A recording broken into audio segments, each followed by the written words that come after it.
minuuttia on vielä tätä sessiota jäljellä. Ja siitä lähtee jälleen Alonsolle kello käymään. Tällä hetkellä siis Alonso kakkosena, kun Michael Schumacher jatkaa radalla erittäin väkevällä vauhdilla, nostaa itsensä kakkoseksi, ajaa keskisektorille uuden pohja-ajan 1.17.5, 52 tuhannesosaa Räikköstä hitaampana Michael Schumacher. Kun Fernando Alonso niin ikään nopealla kierroksella, Alonso ykkössektorin jälkeen vain 15 tuhannesosaa Räikkösten perässä.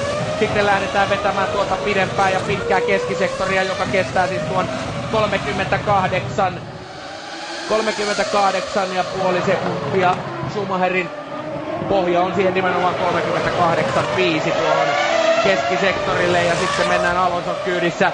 Pystyykö Alonso nyt haastamaan tässä Räikkösen? Se nähdään ihan hetken kuluttua, kun tuo keskisektori paukahtaa poikki, ja se paukahtaa reippaasti Alonson hyväksi. Siinä on jo liki puoli sekuntia Alonsolla hyvää Räikkösen aikaan, kun tullaan raskaasti jarrutukseen, ja siitä lähdetään painamaan kohti tuota pääsuoraa.